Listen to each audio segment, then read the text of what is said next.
নমস্কার, বক্সিয়ার টিভির পক্ষ থেকে আমি উৎপল সূত্রধর আবার আপনাদের সামনে আরেকটি প্রতিবেদন নিয়ে এলাম। আজকের প্রতিবেদনটা অন্য দিনের মতো নয়, একটু অন্যরকম। আমি বিজেপির গত লোকসভা ভোটে পরাজয়ের কয়েকটি কারণের মধ্যে একটি কারণ নিয়ে আলোচনা করতে চাইছি আপনাদের সঙ্গে।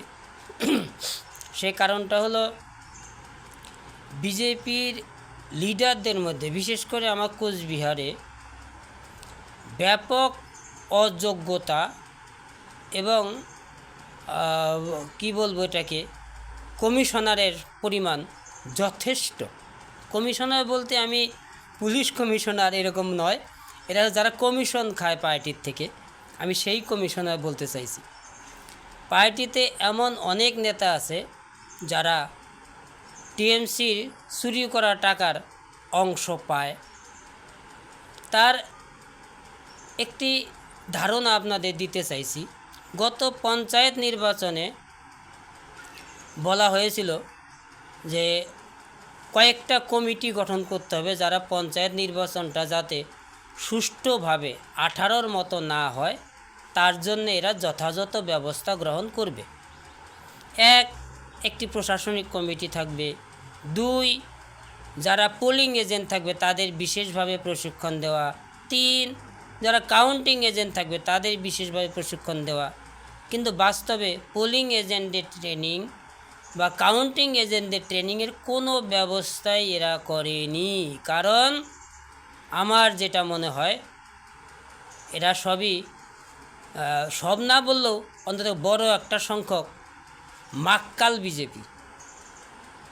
একটা সময় কথা হতো না, তরমুজ কংগ্রেস, সোমেন মিত্র যখন কংগ্রেসের সভাপতি ছিল, সেম আজকে বিজেপিতে ওই মাক্কাল বিজেপি আছে অনেক। ওপরে দেখে মনে হবে এরা বিজেপি, ভিতরে কিন্তু এদের ছাই কালো।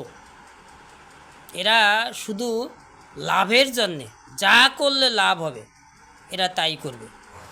তাতে যদি অনেক কিছু বিক্রি করতে হয়, আমি শব্দটা উচ্চারণ করলাম না, অনেক কিছু বিক্রি করতে হলেও, অনেক কিছু দিতে হলেও তাতেও এদের কোনো আপত্তি নেই।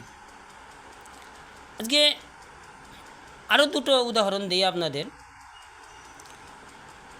নিশ্চিত প্রামাণিক যখন কোচবিহারে বছরখানেক আগে আক্রান্ত হলেন, গাড়ি ভাঙচুর হলো, তখন গোটা কোচবিহারে ডেপুটেশনের ব্যবস্থা হয়েছিল।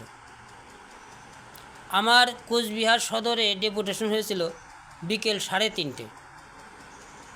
বিভিন্ন চ্যানেলের সাংবাদিকরা অন ক্যামেরা আমার জেলার বড় কর্তা, নাম নাইবা বললাম, বড় কর্তাকে জিজ্ঞেস করলেন, আচ্ছা সারা কোচবিহারে ডেপুটেশন হয়ে গেল 2:30টার মধ্যে, সদর কোচবিহারের কোতোয়ালিতে কেন 3:30? তো ওই মস্ত বড় মাক্কাল বিজেপি সে বলছে যে আমার নাটাবাড়িতে একটা ফুটবল টুর্নামেন্ট ছিল, তো তার উদ্বোধন করতে গিয়ে আমার দেরি হয়ে গেছে। ভাবুন কীরকম মূল্যবোধহীন অত বড় নেতা। এদের হাতে নির্বাচন থাকলে তার ফল এরকমই হবে। টিএমসিরা চুরি করবে, এটা তো স্বাভাবিক, কিন্তু প্রতিরোধের কোনো ব্যবস্থা যদি না নেওয়া হয় তাহলে তো ফল পাওয়া যাবে না। আবার দেখুন গত 31 মে, ভোট গণার 4 দিন আগে তুফানগঞ্জ কমিউনিটি হলে ওই মস্ত বড় নেতারা, পদের নাম নাইবা বললাম, নেতার নাম নাইবা বললাম, আপনারা ছিলেন ওখানে, দেখেছেন, ওই মস্ত বড় নেতা বলছে বিরোধীদের থেকে কোনো নেতাকে দলে অন্তর্ভুক্ত করা যাবে না, দলে নেওয়া যাবে না, সদস্যপদ দেওয়া যাবে না। ভাবুন উনি সংগঠক না দালাল? বিরোধীর থেকেই তো নিতে হবে। আপনি বলতে পারতেন ভালো মন্দ দেখে নিন, আপনি বলতে পারতেন কিছুদিন স্টে করুন, হিট অফ দ্য মুভমেন্ট নেবেন না, ডিস্টার্ব হবে, আপনি তা করেননি।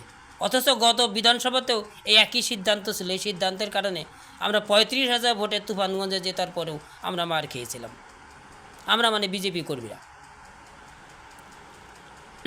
তো তার জন্য কোনো রকমের এবারের সিদ্ধান্তও পরিবর্তিত নয়, এটা আর কিছু নয়, এটা তরমুজ, এটাকে ওই তরমুজ কংগ্রেসের মতো এটাকে মাক্কাল বিজেপি বলাই ভালো। শুধু হোল টাইমার হলেই যদি সে বড় নেতা হয় তাহলে এই ধরনের সিদ্ধান্ত গৃহীত হবেই। তুফানগঞ্জের যতগুলি হারমাদ আছে তাদের প্রত্যেককে বিজেপিতে অন্তর্ভুক্ত করার একটা সিদ্ধান্ত নাকি বিজেপির বড় বড় এই হোল টাইমাররা নিয়েছিলেন। আমি শুনেছি তারা বড় বড় নেতাদের একটা লিস্ট করেছিলেন। কাদের লিস্ট করেছিলেন? যারা মেনলি হারমাদ।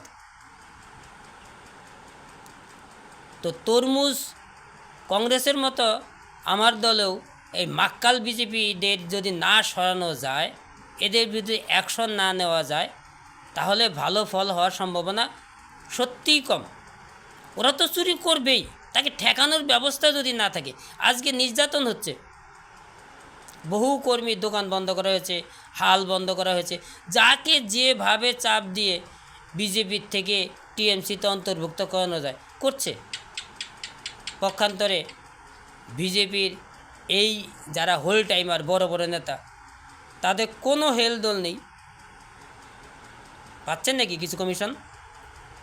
কর্মীদের কাছে, বিজেপির কর্মীদের কাছে আমার এটা প্রশ্ন থাকলো। আমি যে কথাগুলি বললাম সহমত হলে আমার কমেন্ট সেকশনে জানাবেন, অসহমত হলেও বলবেন, ভুল হলে আমি ক্ষমা চেয়ে নেব। নমস্কার, বক্সার টিভির পক্ষ থেকে আমি উৎপল সূত্র আবার আপনাদের স্বাগত জানাব।